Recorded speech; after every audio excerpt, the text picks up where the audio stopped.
इस वीडियो में आज हम बना रहे हैं, जैसे आप देख रहे हैं, पनीर कोल्हापुरी। इसका कोल्हापुरी से कोई लेना देना नहीं है, ये एक रेस्टोरेंट वाली रेसिपी है। क्योंकि ये हल्की सी तीखी बनती है, इसीलिए शायद रेस्टोरेंट वालों ने इसका नाम पनीर कोल्हापुरी दिया है। कोल्हापुरी रेसिपीज अक्सर थोड़ी सी तीखी होती हैं। तो शुरुआत की हमने यहाँ पे प्याज को भुनने से। हम प्याज को गैस पर हल्का सा भून लेंगे जब तक उसका आउटर स्किन काला ना हो जाए। उसके बाद प्याज जब ठंडा हो जाए उसका छिलका उतार कर जैसे प्याज को काटते हैं वैसे काट लेंगे और मोटा मोटा काटेंगे, मोटे मोटे उसके चंक्स रखेंगे, मतलब पीसेस करेंगे। भुना हुआ प्याज पनीर कोल्हापुरी को एक मीठी फ्लेवर देगा। यहाँ पर पैन में अब हमने थोड़ा सा तेल गरम कर लिया है।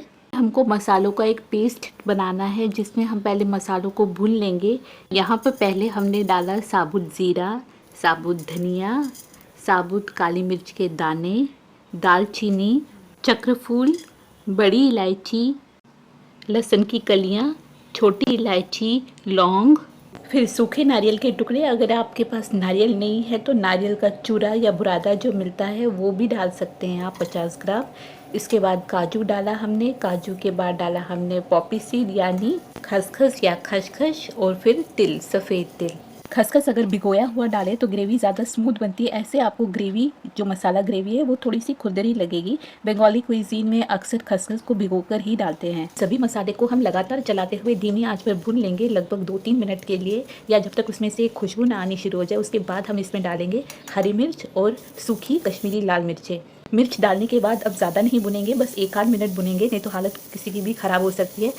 कश्मीरी मिर्च ज़्यादा तीखी नहीं होती, सिर्फ रंग देती है। और हमने हरी मिर्च यहाँ पर 3 ही डाली है ताकि ये खाना खाने लायक रहे, आदमी की हालत ना ख़राब हो जाए इसको खाने के बाद। टमाटर डालने के बाद हमने इसे थोड़ा सा और पका लिया, और जब तक टमाटर हल्के से सॉफ्ट हो गए उसके बाद हमने गैस बंद कर दिया और सारा कुछ मिक्सर जार में ठंडा होने के बाद डाला।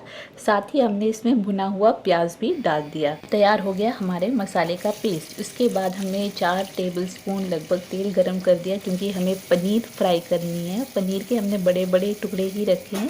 पनीर को हल्का सा गोल्डन ब्राउन होने तक फ्राई करेंगे।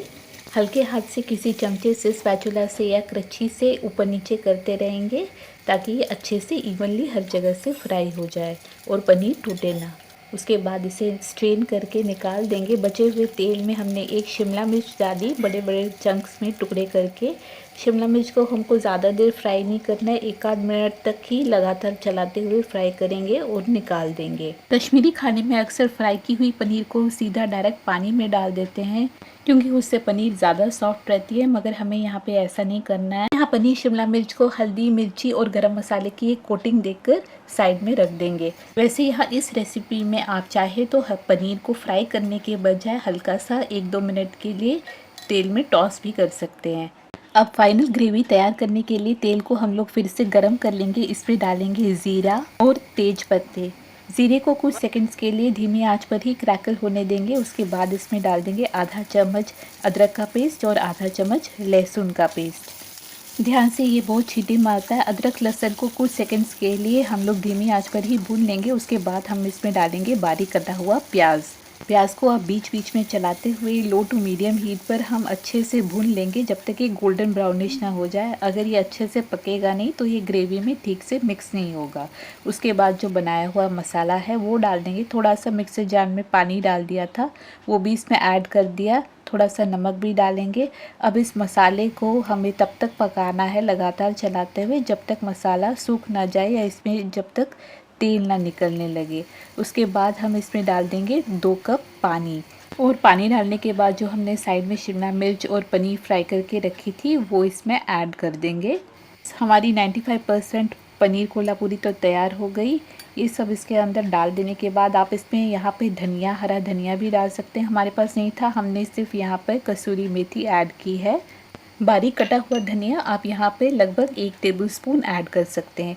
उसके बाद अब आप देख रहे हैं यहाँ पे ग्रेवी में उबाल आ गया है। इसे ढककर हम लोग लो आंच पर लगभग 15 से 20 मिनट तक पकाएंगे, और ये तैयार हो गई हमारी पनीर कोल्हापुरी। कितनी टेम्पटिंग लग रही है और टेस्टी भी बहुत बनी है। पनीर कोल्हापुरी ऐसे ही बनाइए और कुलचा, नान या बिरयानी के साथ सर्व करें, बड़ा मज़ा आएगा।